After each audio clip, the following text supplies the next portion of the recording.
Well, thank you, everybody. I appreciate everyone getting on this Zoom, and I'm so thrilled that you could all join us tonight. Pulling this event together has been a joint effort.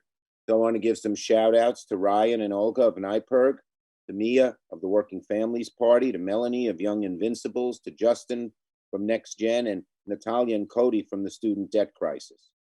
Now, everyone knows why we're here. We're here because we're in the midst of a huge, burdensome student debt crisis. More than $1.7 trillion, $1.7 trillion is student debt, 90 billion here in New York. We know how it affects young people's lives and middle-aged people and even older people who have debt. You can't do what you need to do. You can't, you change your career because you have to pay off this debt.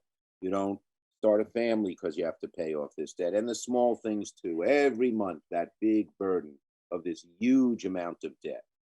And so we got to do something about this. This is a crisis. That's the appropriate word. And what you all know is that President Biden, with the flick of a pen, would cancel student debt tomorrow through executive action. That's the beauty of this, that we can get him to do this. And as you know, Elizabeth Warren's been my partner on this in the Senate. And we have some great representatives on this call tonight who are the leaders in the House. Our three great freshmen, Ritchie Torres, Jamaal Bowman, and Mondaire Jones. Now, none of them are from Brooklyn, but other than that, I can't say anything bad about them. But in any case, we've all been pushing to get President Biden to cancel $50,000 worth of debt. But we can't do it alone, and that's where tonight came from. The only way we're going to get this done is if we have a grassroots movement across the country, making their voices heard and organizing about this crisis and the need for cancellation. Elected officials working together with activists, movement leaders, organizers, and citizens, we can all get this done. So that's the purpose tonight, and I'm really grateful again to all the people who made this happen. When we asked people to come together on this issue, everyone was enthusiastic. So with that, let me turn it over to Ryan. Great. Thank you so much, Senator Schumer. So my name is Ryan Thorson Carson, and I'm NYPIRG's Higher Education Campaign Coordinator. So for those of you who might not know who NYPIRG is, we are NYPIRG. We are the state's largest student-directed non-for-profit, and we're working to make college free and accessible to all. So at NYPIRG, we recognize that we're living in crisis. For many of the people that I organize with, that are my neighbors, that are my friends and family, the student loan crisis has become one of the defining moments of our lives. I myself am in $30,000 worth of debt. And while I'm often glad that I went into debt to receive an education, the sacrifices that I've had to make post-graduation have been difficult. I like to think that I'm one of the lucky people in debt. I have a job that I love where I get to activate my community and I can still make ends meet. But this is not what I post-collegiate life to be. I'm 29 years old, and when I had pictured my life just prior to 30 in the past, I would have thought that by now I would have traveled the world, I would be saving to buy a home. Instead, I'm constantly budgeting, I'm living paycheck to paycheck. I imagine that my life is a lot like the lives of some of the luckier people on this call. For many, particularly already marginalized people, the debt crisis has brought on further economic hardship, and for many, financial devastation. Tonight, we are here to take action on this issue. We are joined by many of New York's progressive champions who are taking this fight to the nation's capital, but they can't do it alone. Tonight's event will be a combination town hall and organizing workshop. First, we'll hear from our representatives about the crisis broadly and where they see an opening for organizing. Following that, our coalition of community organizations will guide us in a workshop focused on how we can get active in our communities today. So let's get right to it. For our first question to our representatives, I'd like to turn it over to Sochi from the Working Families Party to get this conversation going. So please welcome Sochi from the Working Families Party. Take it away.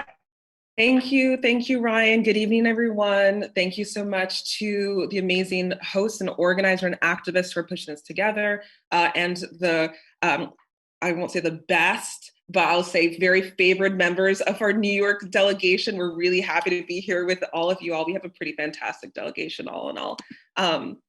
So this obviously is an important, urgent, and critical topic. And it's common in conversations about student debt to cite a lot of statistics, and it's for good reason.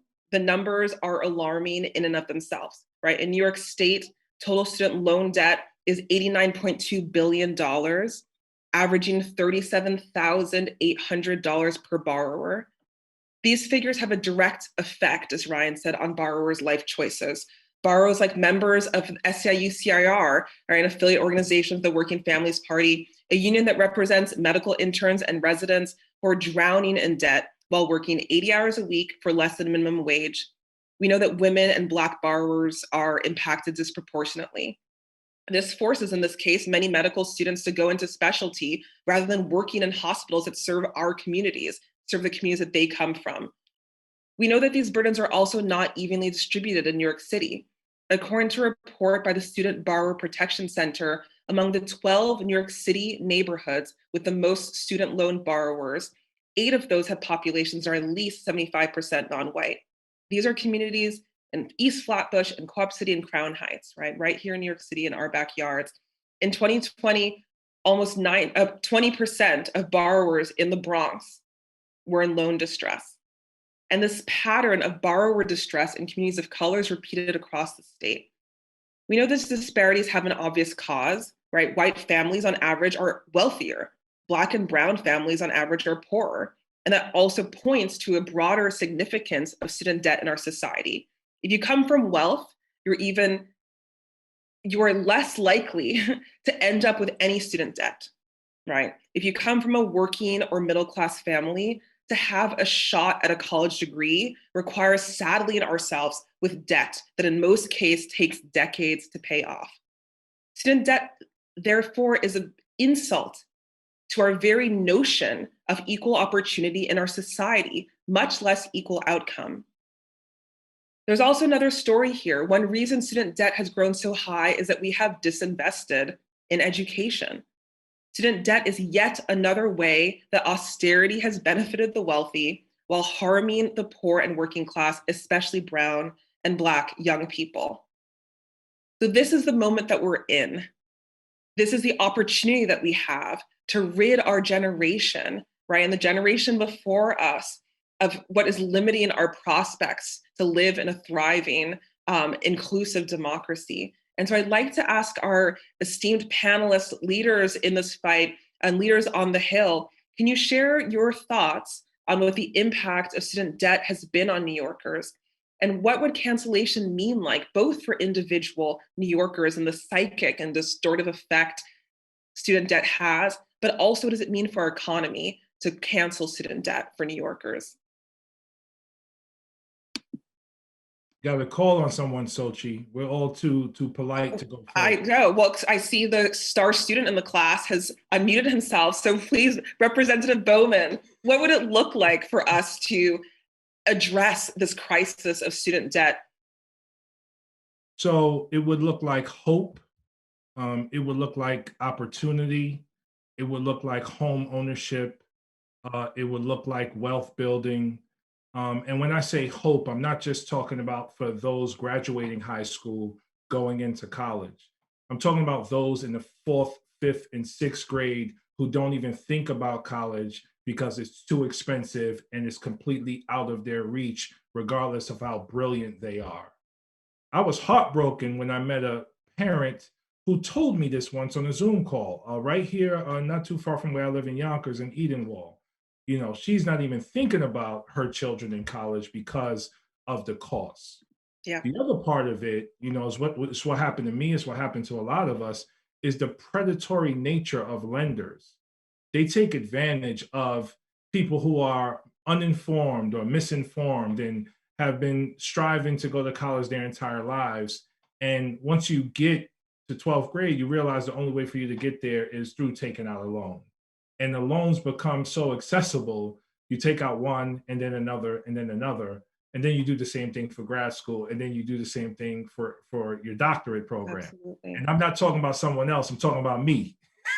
That was my issue, right? Someone who, first one in my family to go to college, did everything in my power to be the first and to succeed when I was there. And my mother worked for the post office. We didn't have much money saved. We were paying rent and childcare and all that other stuff. So the loan was the only pathway. So to cancel student debt is to reset the economy.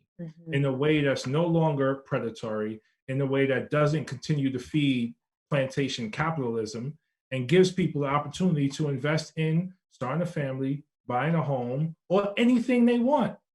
So that's what it means to me. It means hope, and it means the uplifting of all of us across the country.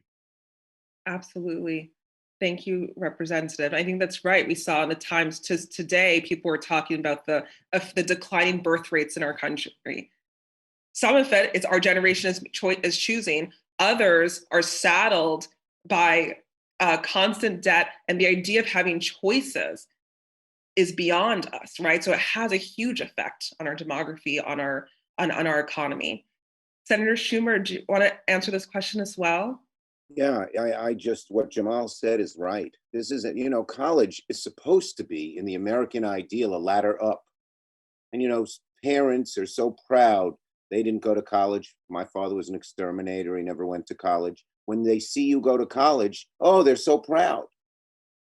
Well, when I went to college, it was almost all good because it was much less expensive. I could work and pay it off. So I didn't have debt. But that was a long time ago.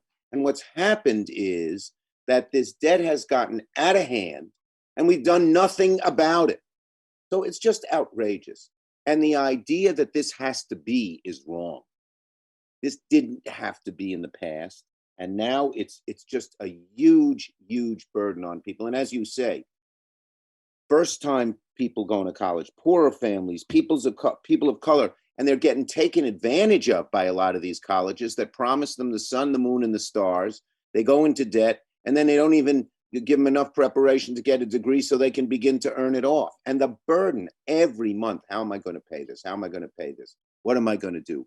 How should I pay my debt, or should I do something that I have to do to, fix my car or do what I got to do in every way? It just burns me up. And why I am so passionate about this is our president, who we elected, and I love him, but he could do this with a flick of a pen. This doesn't need a lot of legislation or anything else. All he has to do is sign something. And so that's why we're here, to get him to do it. Absolutely. Thank you. We need that energy. And another champion has been pushing on this issue with incredible passion. Representative Torres, would you like to add anything about the psychological or economic effect? Jamaal and Chuck spoke about the long term, but student debt cancellation takes on new urgency during COVID-19. Yeah. We have Americans who are struggling with a perfect storm of rising costs and declining wages and ever expanding levels of debt. In the South Bronx, the unemployment rate could be as high as 35%. And according to the Federal Reserve, Americans on average pay $300 towards student loans. So if we were to cancel student loans, that's the equivalent of receiving a $300 stimulus check every single month. Mm-hmm. And in places like the South Bronx, students are often women of color, single mothers, essential workers. So it's a stimulus for the essential families and workers of America. And as far as I'm concerned, the best way to stimulate the economy is to put money in the pockets of low income and middle class and working class people who are going to spend those dollars locally, which not only creates income for local businesses, but it creates income for the workers employed by those businesses.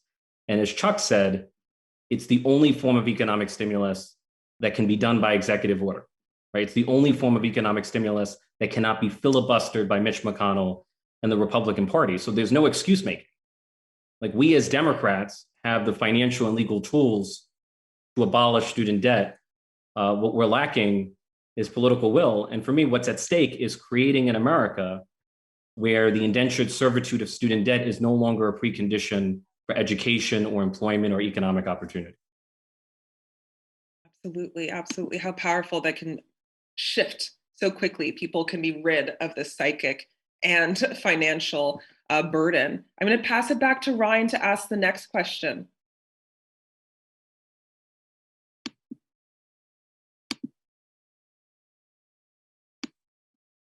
Ryan's on. Mondaire, right?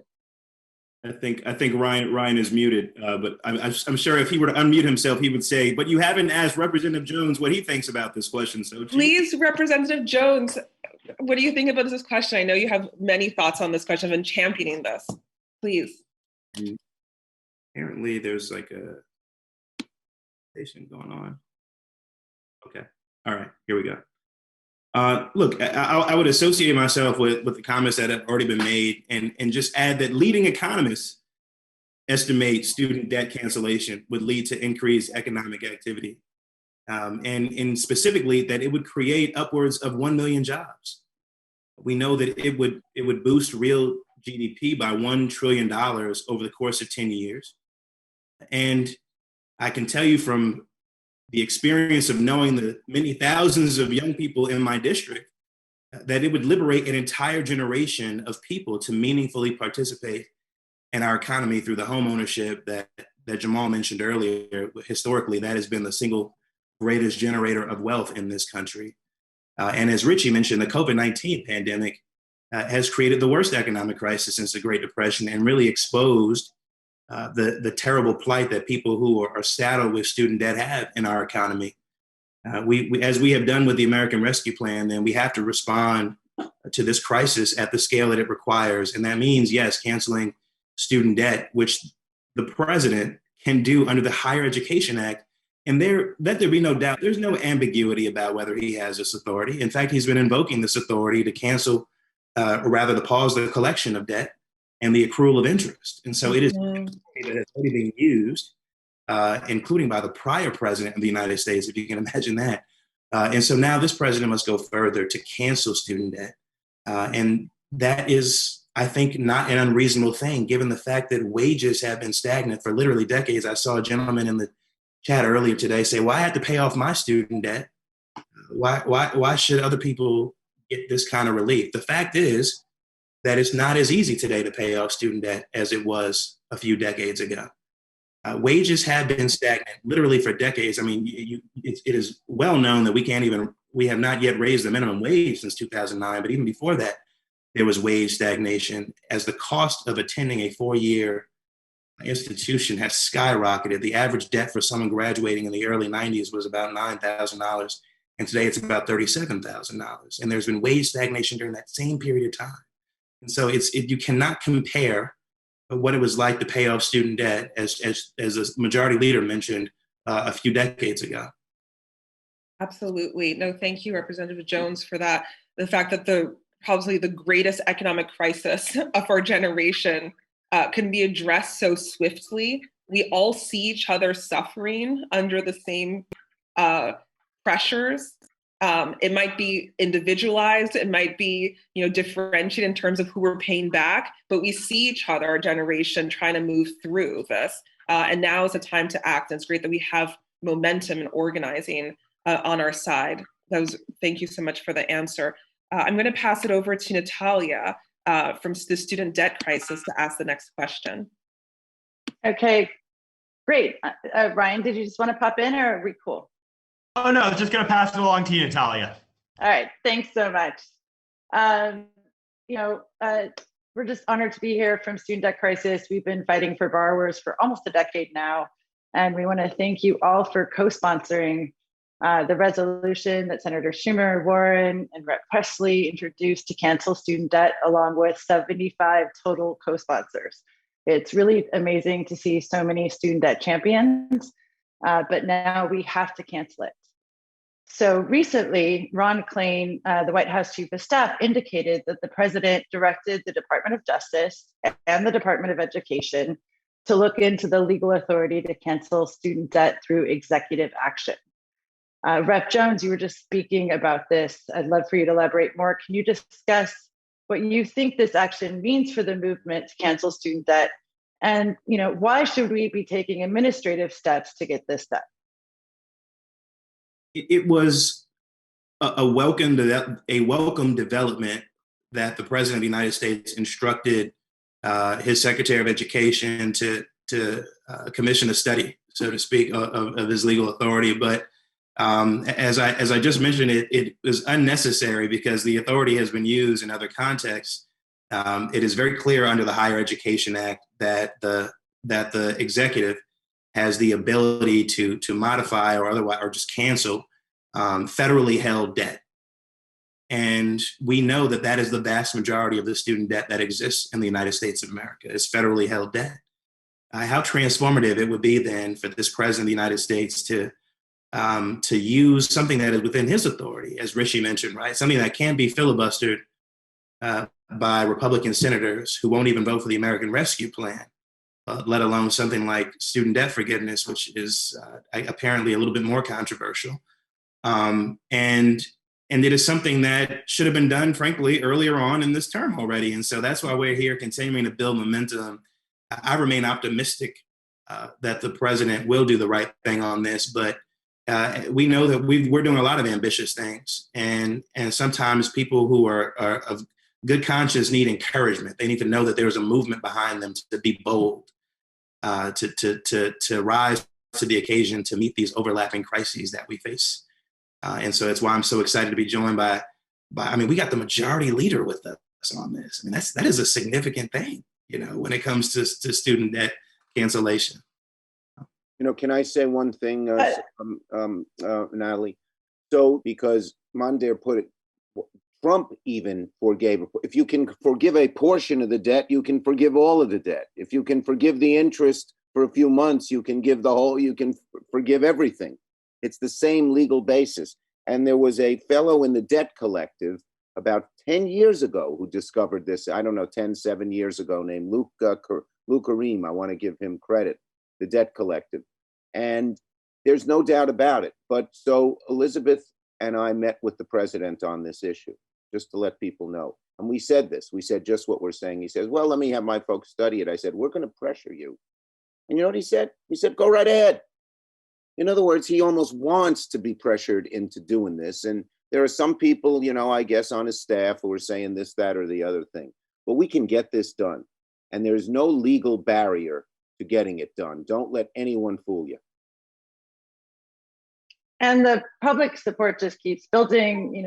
We've been joined by many of the folks on this call, but over 415 organizations as well that support, President Biden, as you say, with a flick of a pen, just erasing, student debt so we can move forward.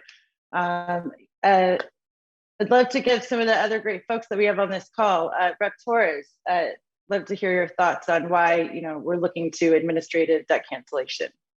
Because unfortunately, the default condition in DC is gridlock, because we have a psychotic political party on the other side. And this is one of the few actions that we can take that's going to have an outsized. I mean, we can benefit there are 45 million Americans who carry $1.7 trillion in debt. And for me, what can be more corrosive to our society than student debt? Student debt has a distorting impact on the most important life choices that we make. The decision to open a business, the decision to own a home, the decision to form a family and marry. Why are we allowing the foundations of our society to crumble under the weight of crushing debt? So, we have the financial wherewithal, we have the legal authority. What is lacking is the political will. I would argue that we're living in the midst of an FDR moment, a racially inclusive FDR moment, and we should harness the power of this moment to achieve broad-based debt cancellation, which would represent economic justice for all. And we know from history that incrementalism doesn't work. A few decades ago, we established the public service loan forgiveness program, right? So those who spent 10 years in the non-for-profit sector and government could potentially qualify for loan forgiveness. In 2017, 25,000 people applied for loan forgiveness. Less than 100 were approved. So there were people who organized 10 years of their lives expecting student debt forgiveness only to be effectively defrauded by the federal government. So incrementalism is not going to cut it. We need the boldness of broad-based student debt cancellation. Thank you so much for saying that the current programs just are not working and we need to cancel student debt. Thank you so much. Yeah, I would just— Ryan? Oh yeah, absolutely, Rep Bowman. Come on, son, you forgot. Come on now.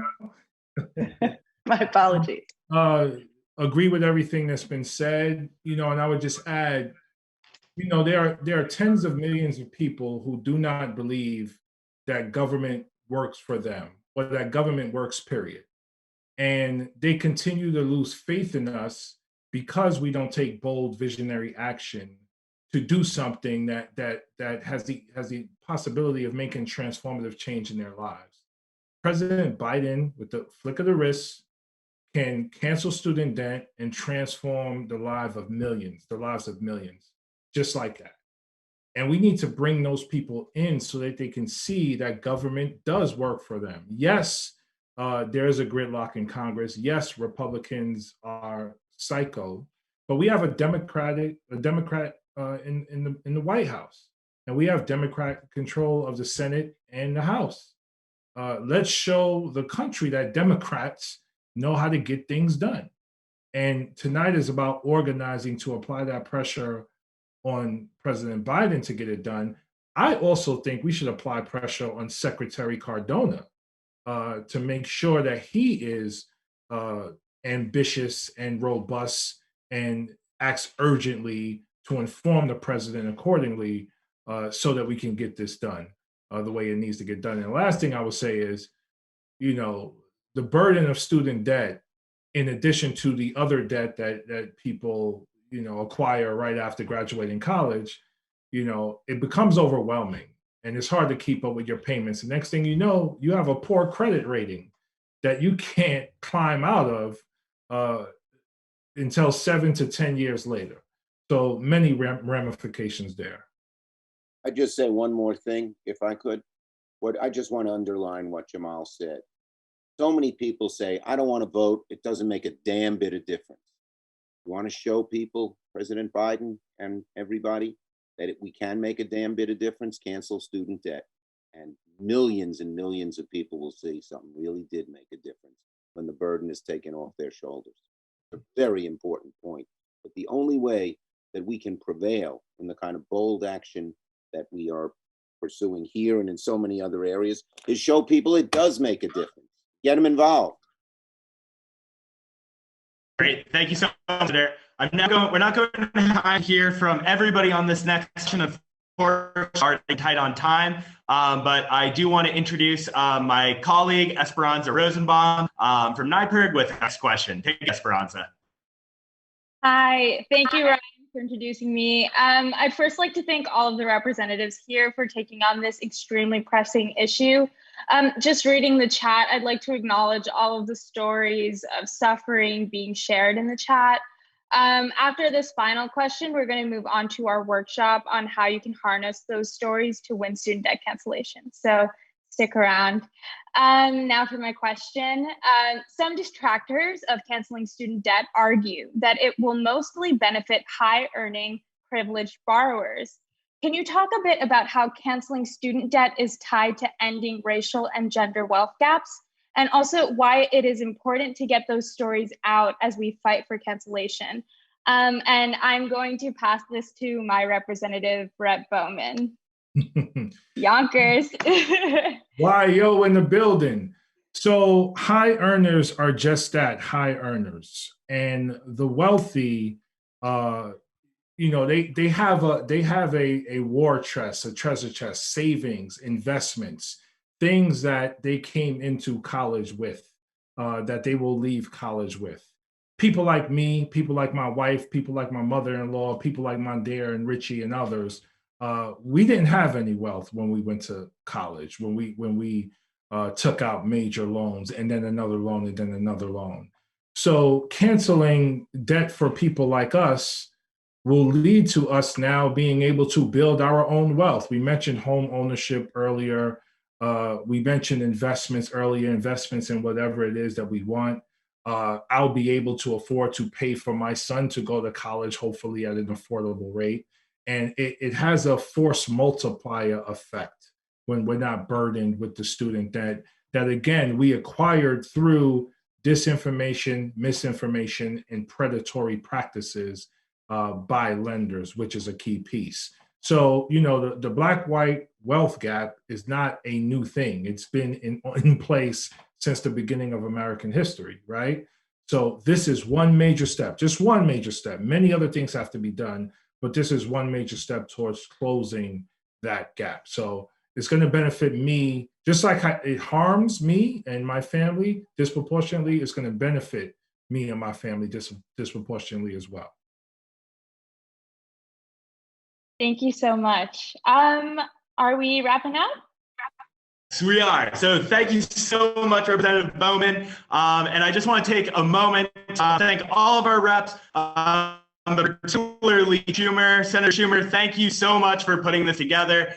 This is a long, hard fight, but it is one I am incredibly confident that we can win. So thank you so much for your leadership on this issue, Senator. So next, it's going to be transitioning over to the next portion of our event. Here actually how we organize around this, how we actually put some pressure on this. So first, I would like to turn over to Nalini from WFP, Natalia from Student Debt Crisis. Take it away. Everyone. My name is Nalini Stamp. I am the Director of Strategy and Partnerships with the Working Families Party, and really excited to be here. I want to tell you a little bit about, and I think that we're going to get a shared screen soon. There we go.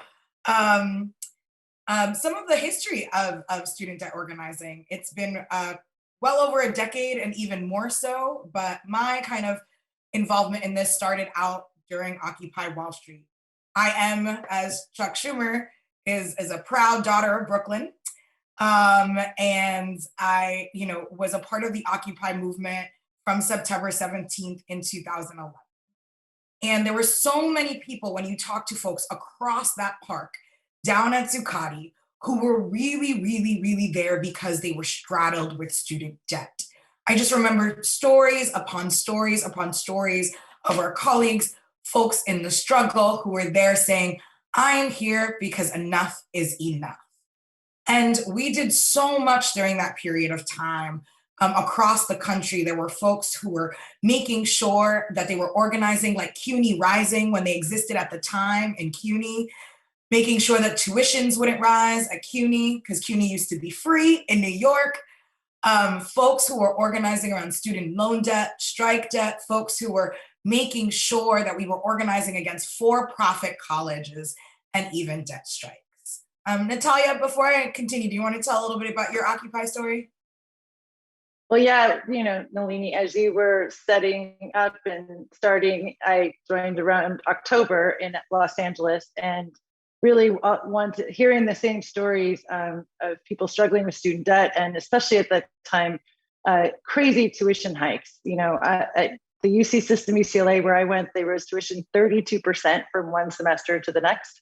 And so a group of us started Occupy Colleges and worked with the New York movement and strike debt and so many other great kind of offshoots that came from the economic justice organizing during the Occupy movement. So thank you, Nalini, for being there and reaching out to all of us across the country. Yeah, we tried with our little twinkle fingers and everything. We tried, and it was We Are the 99% was heard around the world. And shortly after, people started organizing around. We made the connections of people in housing debt, right? Because of the foreclosure crisis. And in 2012, for the first time, America's debt, student debt, hit $1 trillion. And over 150 billion has been added to the total each year. But that $1 trillion moment was a huge moment for folks, because obviously we can't think about numbers, probably more than 1,000 on our heads on a day-to-day basis. But you had Black and brown families, you had women, you had first generation college students, you had folks like me who didn't even get a chance to go to college because it was so expensive, that were just really fed up, really, really, really fed up. And then people started speaking out. Organizations like the Ohio Student Association, United States Student Association, and more started to organize and began speaking out.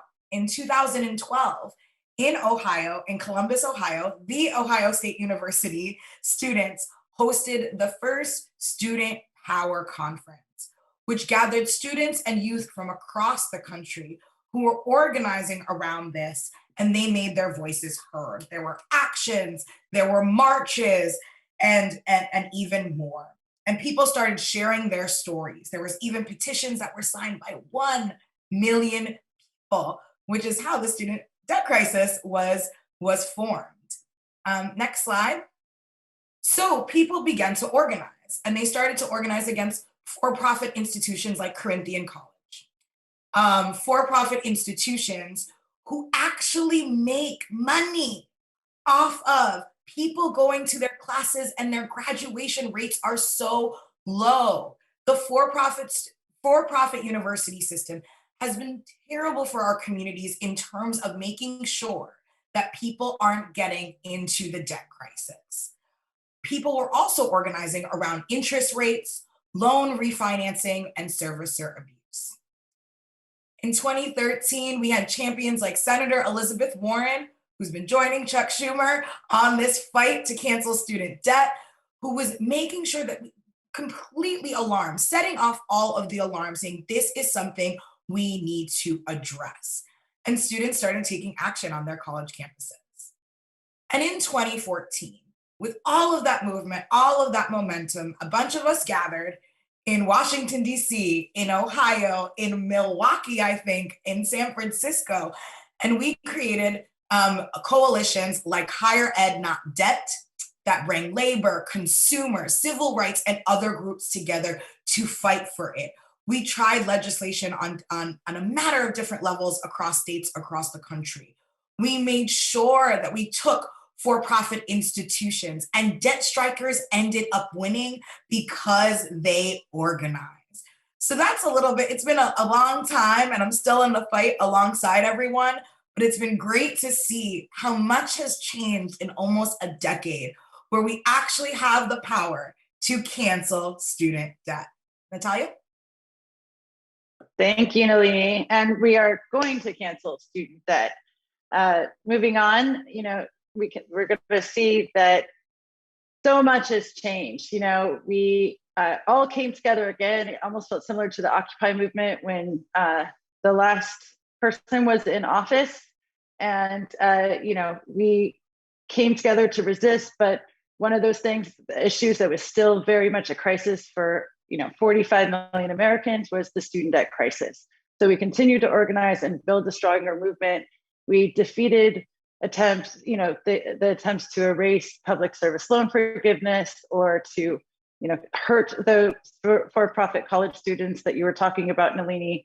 And we saw in last year's election, so many millions of Americans, claim to be student debt voters, vote because of the campaign promises to cancel student debt and to do right by student loan borrowers. So within this last decade, we've gone from trying to fight to lower the interest rates to fighting to cancel student loan debt.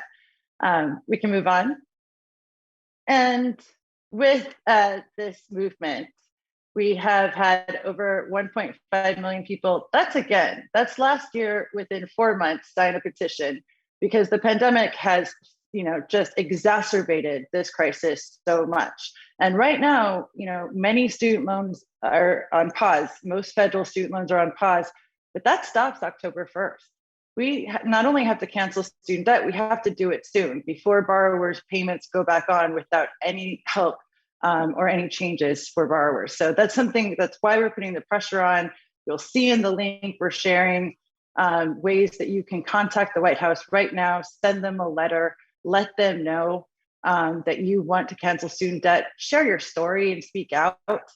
And it's because of that, hearing from borrowers, being on Zooms like this all the time with folks like you, that 415 organizations have joined on to cancel student debt. When Nalini and I were working on this 10 years ago, this was a dream to have, attorneys generals and academics and faith organizations and people from all different walks of life signing on to cancel student debt.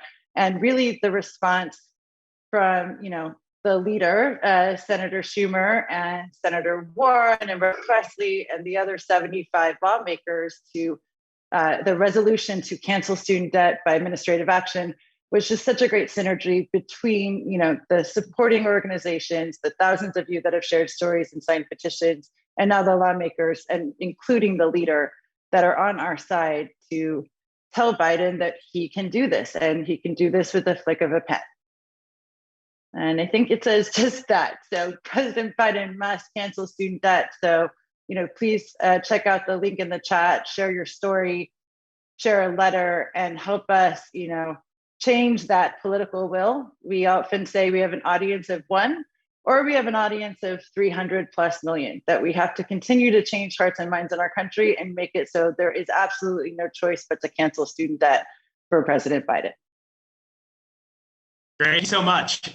So while we have a moment here, I'm just incredibly inspired. I've just been sitting here and I've been watching the chat during this presentation as well.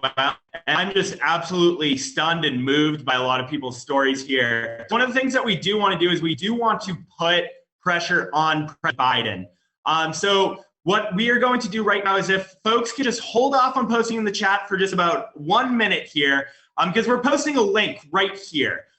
It is a really great Action Network link that you'll see in the chat in just a second. And if you just click on that, it will give you an opportunity to send an email directly to President Biden. This is hugely, hugely important. I think people don't realize just how much, individual contacts from constituents matter to politicians. And so I think if we were able to just flood the email inbox right now, second, with emails, have such a massive, massive impact, because I'm just reading story after story here that, first of all, moves me and fills solidarity. And so I want to just have everybody send emails right this second while we're right here. We have 500 people on this town hall right now. And if everybody sends an email, we can have a massive impact. So in just a second, turn it over to Young Invincibles and my colleague Esperanza from NYPIRG. We're going to be talking more about how we can use our personal stories to make an impact. But I'm seeing in the chat right here, right now, that people are fired up. People have stories. Really, I think, will move the presidential staff. So if people click that link that keeps being put into the chat, and you have an opportunity to fill out an email right here, right now, to put on pressure. So before I turn it over to my colleague, Young NYPIRG, I just want everybody to direct their attention to that chat and take a look so that we can send out emails. So I can keep seeing it popping into the chat. So this is great. And I'm going to pass it over to my colleagues Melanie and Esperanza, who will be presenting on story banking and the importance of narrative. So Melanie and Esperanza, please take it away. Hi, thank you, Ryan. Let's do this. Cool. So hello, everybody, and thank you for joining us. Tonight, we're going to be discussing the power of personal narrative and engaging others. Our stories are incredibly powerful tools for connecting to others and achieving our goals. In this workshop, we're going to teach you how to use your story to win student debt cancellation. Next slide, please. Yeah, so the goals of this workshop are to understand the need to have a face representing a movement, and also to build an understanding of storytelling as advocacy. Next slide, please. So why do we story bank? Our stories are incredibly important. Firstly, when we write down our stories to be used for advocacy, we reflect on how a policy or how the status quo affects our life. Through the collection of stories, we notice that our stories are all fairly similar, and issues we once considered personal problems are actually political issues. This is how we create a narrative of an issue. Without this narrative, politicians may just see the financial side of the issue. Politicians may just see canceling student debt as a dream with a big price tag. Through story banking, we show the suffering student debt is creating throughout society, emphasize it as a necessity that student debt is canceled, and show the benefits debt cancellation can have on our economy. Next slide, please. Awesome, and I think I'm coming in over here, Esperanza. So thank you again for kicking us off, Esperanza. Hey everybody, I'm Melanie from Young Invincibles, and I'm really, really happy to be here with you all tonight. I'm a first generation college student, first generation graduate, and also a debtor myself. And so absolutely this is personal, as so many folks have said tonight in the chat and on this call. So just a few minutes ago, Esperanza was talking about how important it is for us to start seeing a connection between the individual stories that we all have and those of others. And we're seeing that tonight in the chat, constantly. We need to be able to see these stories as part of systemic problems that we can fix, that we can address. And, maybe there's some folks on the call tonight who think that, the story of the student debt crisis can be told by numbers. And we've talked about some of those numbers tonight, right? 2.4 million New Yorkers with student debt, nearly $90 billion in student loan debt just in our state alone. Or even, data about how, folks who are making the decision to go to college, weren't making a reckless one when they decided to take on debt. That a lot of the jobs that are being created right now are going to those who go to college or those with a post-secondary degree. But those numbers are big and they're important, but we know that the numbers alone are not going to push elected officials to end the crisis. So even in media reporting on these numbers, reporters aren't just, going to want to hear a big number to shock a reader. We need to hear the stories of how these big numbers are impacting people in their daily lives. And, the decisions that we're all putting on hold because of student debt. And, folks, again, have been sharing those stories in the chat tonight. So thank you again for sharing those. So on that note, I would love to hear from some folks on the line. And Esperanza, maybe since I can't see the chat, you can let me know what folks are responding. But I just want to hear from folks. What makes a compelling story? Let us know in the chat. What elements does a story need to move someone to action and to move them quickly, right? We know that the pause on borrowing is coming up very soon, right after my birthday. So there you go, Biden, do it before my birthday. But if we could hear from folks, Esperanza, are folks sharing anything in the chat about what makes a good story? Yeah, we got some. So putting your own personal experience in it, a story needs to show real people, how it's really affecting the average person. Waiting for some more to come in, but yeah, putting your struggles in, struggle in general. Yeah. Absolutely. Thanks, Esperanza. Thanks for being my eyes on the chat. Here's a list on the screen. Thanks again. Here's a list on the screen of a couple of things that we were thinking about when putting together, what makes something strong stories, right? If it's relatable, if it's emotionally charged, for better or for worse, if it represents a nightmare scenario. And again, we see folks sharing that in the chat tonight. If it's something that someone hasn't heard before. I think I saw earlier in the chat tonight some people who are actually, relating to one another because they are older folks with debt, right? And a lot of times, my organization, Young Invincibles, we spend a lot of time thinking about how young people are impacted by debt, but we know it's intergenerational, and sometimes that story isn't coming across. We know that, it's not just young people who are burdened by debt. We know that it's grandparents, parents, guardians who co-sign loans and now have their own financial security harmed. It's older adults who, took out loans and are still unable to pay them. It's young parents who, again, are having to make decisions now about whether their own children can go to college simply because, they have their own debt. And so again, these are really, really important stories to get across here. And I'll hand things over to Esperanza to talk a little bit about narrative structure. Yeah, sure. So in order to effectively harness our stories for change, we need to understand the structure of a story bank. First, you're going to want to briefly introduce yourself and the topic that you're going to be discussing. So in this case, that would be student debt cancellation. So I'd be like, hi, my name's Esperanza, and I have XYZ amount of debt. Next, you're going to provide a legitimization. The purpose of the legitimization is to help politicians and others in your position relate to you. Now you're going to want to go into the problem that you're facing and how it has directly impacted your life. And I feel like this comes naturally to everybody as we've seen all of these, really heartbreaking stories in the chat. So you know what the problem is. We all know what the problem is. It's that we're all, crushed under the student debt. So after you touch on the problem, you're going to want to offer a solution. And this, you're going to be answering the questions, how do you solve the problem? And how does solving the problem impact you? Finally, you're going to end your story bank with a hard-hitting call to action. It's here where you can state your demand, for example, cancel student debt. Yeah, and I'll move back to Melanie.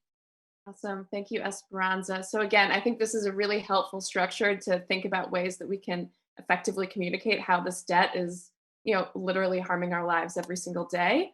And we know that, again, as the chat tonight has made clear, it's not just a personal, these aren't just personal stories. We know that our friends, our families, our colleagues, our neighbors, everyone around us is, so many lives have been touched by the student debt crisis, and the time now is to fix it. And so what are some of the ways that you can help this movement? Again, we're putting in links tonight for you to send letters, to share your own story. But what can be really, really helpful is if you start going out and collecting stories of those in your life and those around you, and add to the chorus of folks who are talking about the ways that, again, this avoidable crisis is literally ruining lives. And so, again, as you're starting to think about some questions that you might ask, again, some of the folks in your lives, make sure you provide some context on, who they are and some of the issues that are facing them. And so, again, making sure that folks realize that even people working, multiple jobs are unable to pay off their debt. So talking about, how much are you working, or what are some of your other responsibilities at home? Do you have children? Are you taking care of family members in your home? Because again, all of these can give, a fuller picture of what it means to be a debtor. How much debt do you have? It's not often that we, like to talk about money, but we know that putting numbers and faces to this is really, really important. And then again, thinking about the real life impact of these things. What don't you have time for because of your debt? What can't you do because of the debt that you have? Or to put it in another way, what would you do if you didn't have student debt? And I'm curious if folks, in the chat right now just want to share a little bit with us. What would you do if you didn't have student debt? What would it mean? What could you do in your life that you can't do now? I think it would be really, really helpful to see. And again, here are some stories, again, collected by some of the amazing partners on this call. Here are some borrowers from New York talking about the real life impact of student debt, the intergenerational impact, and what it means for, young people, old people, children, everybody. We know this is a problem for everybody. And so, again, if you can, join the fight, share your own story, start talking to friends in your life who are impacted by this too. It really, really, really makes a huge difference. So I hope that you join us tonight and start sharing your stories. And again, thank you all on the call. Thank you again to Senator Schumer for organizing us tonight. And again, we're ready to win this fight. So thank you all, and I'm going to hand things over to Ryan. Great. Thank you so much, Melanie and Esperanza, for the privilege of working with every day, which is an absolute joy. Senator Schumer, I was warned that you 9 o'clock, so I want to give you the opportunity to say a few words if you would like, or I can present and then I can pass whatever works best for you. Ryan, you present and I'll conclude. My next Zoom can wait a few minutes. This is important. Amazing. So I'm having slight technical difficulties, so Esperanza is going to my PowerPoint. So thank you, Esperanza.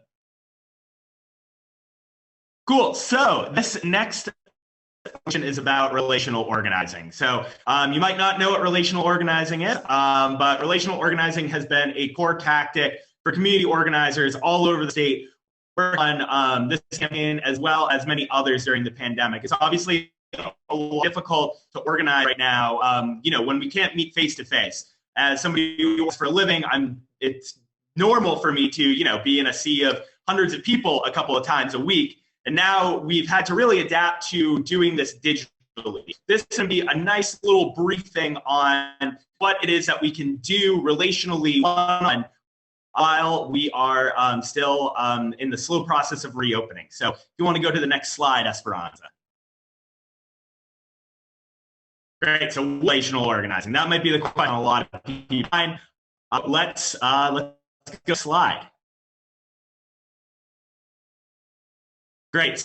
So everybody who's on this is already an organizer. You've already taken time out of your really work with each other to put pressure on the president to put pen to paper so that we can have a major impact. So relational organizing is the process by which campaigns, groups, individuals. We harness our personal relationships for community change. So, this is talking to your neighbors, this is talking to your friends, you see every day that already know about your passions, already know about you, and already know your story, right? That already know that you invested in this campaign, and that we're fighting together to make a change. So those personal relationships, the relationships that we have in our day-to-day life, which is basically community org in a nutshell, right? So what we should always think first about how we can tap into our own personal networks, expand our reach, particularly now where typically when I'm working on a campaign, I go and I knock on neighbors' doors, say, hey, Ryan, I'm the friendly neighborhood community organizer, and we're here to talk about this. It's a little bit more difficult. We have to socially distance, but this is going to be how we can activate those communities that we're already working with day to day. Go to the next slide. So who's your network, right? It's your friends, it's your family, it's your coworkers, it's your neighbors. It's absolutely essential that we really harness these relationships. These are people who already care about you. And if they don't necessarily care about the debt issue themselves, maybe they're not in debt, maybe they might have a different opinion, they are going to listen to you because you're important to them, right? And so they're going to, want to have a deal with you and might be willing to take actionable steps. To this campaign, we're going to need, millions of people engaged in this issue. But luckily, if you break that down into smaller chunks, it becomes a little bit more manageable. So I'm willing to bet that everybody on this call already has 5 people in their life that they can rely on, that they have a personal relationship with in order to make an impact. So let's go to the next slide. So this is relational organizing as a chart. I love visual cues personally. I, Ryan Carson, spend a lot of time organizing with Melanie Kravalis and Esperanza Rosenbaum. I know that Esperanza and Melanie are both people who are really active in their communities. We don't just work on educational work together. I call them up about other organizing projects. They call me up about organizing projects. So we know that we all have a network that we can tap into, right? So Melanie can reach out to 2 friends. Esperanza can reach out to 2 friends. And suddenly we're building this web, right? We're building a much larger structure that can actually make an impact, that can really rise around a community. So, this is kind of the real organizing chart that you want to think of. We just keep reaching out to a couple more people. We keep expanding our network that we're going to have a bigger impact. So let's keep going. So what you want to have is you want to have an ask, right? When we're working on campaigning, when we're doing relational organizing, we want to have a very clear and direct ask of the people that we're organizing with. There needs to be something that people get their own hands, that's tangible, that they know what it is that they're doing. So when you have an ask, you want it to be clear, right? You should know exactly what you want somebody to do. Do you want them to sign a petition? Do you want them to make a phone call? Do you want them to send an email? These are all things that are, very tangible, actionable, and are very clear to explain to somebody. So in the case of, our that many people that are on this call had a hand in, we did a lot of tweeting of story banks, and we all just emailed the president together, right? So that is a very clear and simple and easy to understand ask, where we're weaponizing our personal narrative that we already were talking about in the last workshop, and we're using it as a further organizing tool, right? So you want to use strong language. You want to be super direct. You want to be really straightforward. You want to be assumptive. Chances are if somebody cares about you, they care about the fact that you're in debt. They probably care about the way that that's impacting your life, and they see it in a daily way. I'm constantly talking about my debt and what I would be doing otherwise. And so chances are your friends, your family, your coworkers know that about you and know that it's something that really affects. We sometimes assume the person you're asking already cares in debt. They don't know that much about the issue. Maybe they don't have debt themselves, but it's probably going to be pretty easy for you to explain using your own story why this is important. You want to set a deadline, right? So you want to let people know this week we're sending in emails to President Biden to put in pressure about student loan debt. So Can I check in with you on Friday to make sure you set that email? You know, this is something that I do with my friends that I organize with and my colleagues that I organize with. And you want to be following up. You know, if they let you know, oh, I'm going to get to it sometime on Friday. Well, make sure to check in with them on Friday, right? I mean, it sounds simple, but these are kind of the benchmarks that are important to be setting for yourself and to be setting with your friends, your families, to make sure that that gets done. Because these asks are tangible. They're things that, you know, the president's staff is going to see, that they're going to react, and influence policy. Let's go to the next slide. Great. So here are our asks for tonight, right? So we want things out of everybody that's on this call, every single person. So we want you to make a short video that's 30 seconds to 1 minute that's going to explain, you know, your personal narrative, your personal story bank for how you got into debt and how your life changed. So you want to think about that Esperanza and Melanie were just talking about. You have your introduction, you have minimization, you have your problem, you have your solution, and you have your action. So you want to think about that conceptually when you make a story bank video, and make sure to hashtag it cancel student debt on Twitter and Instagram and Facebook. That way there's a centralized hub that is going to have all of these, and we can interact with each other. We can connect with each other to, you know, people know that they're not alone and in solidarity with each other. And our second ask, which everybody seems, according to the chat, to really have taken upon themselves, is we want to email Biden. We want to let the president know that this is something that young people of all ages care about and that we want to take action on now. He's got to put pen to paper. He's got to take action. So those are our two asks for tonight. So let's go to the next slide. So just I want to treat relational organizing like you would any type of organizing tactic. If you've ever canvassed, if you've ever, you know, set up a table at a park and registered people to vote, you know, this is very, very, very similar. You want to create your goals and you want to create your timelines for hitting those goals. Even when we're just dealing with 5 friends, again, just 5, you know, we want to set a deadline that we want all those emails to go out, that we want people to post on student debt. So please make sure to just set those in stone, let people know kind of what it is that you're expecting from them. And make sure you know what that issue and the ask are. So if a friend asks you a question about it, are you prepared to answer what exactly it is? So let's go to the next one. So yeah, you want to,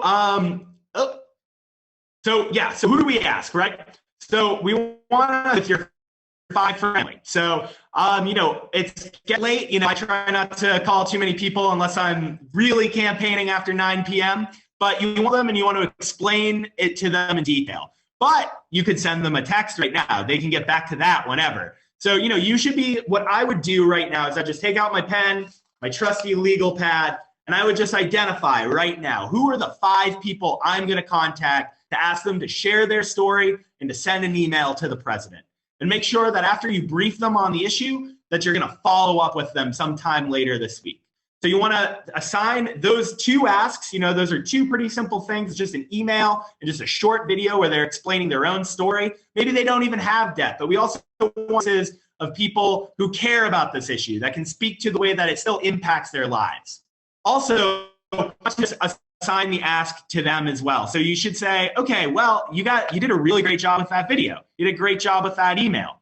Could you ask 5 of your friends? And so now we're building a network, right? Now we're actually like building up a real campaign.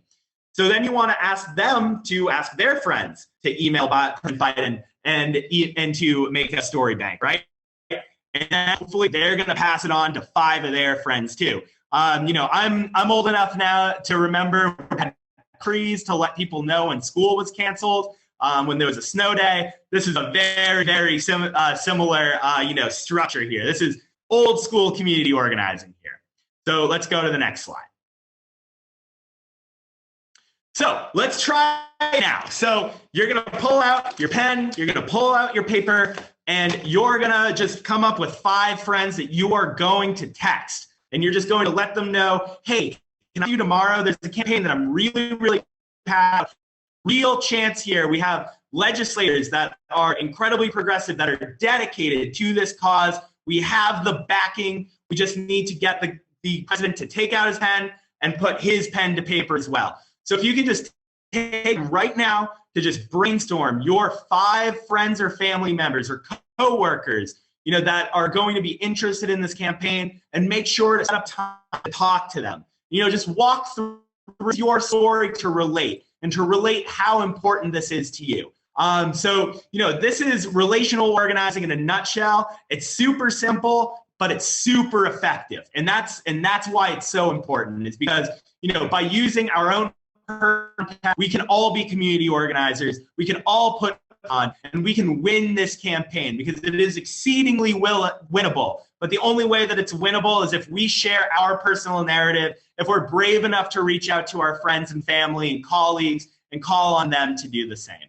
So that's relational organizing. That's one of the keys to how we're going to be victorious on this campaign. So I just want to now take the moment to pass it back to Chuck Schumer to closing words for the event, and make sure to write down your friend and make sure to follow up with them tomorrow. And so I'll pass it back to you, Senator.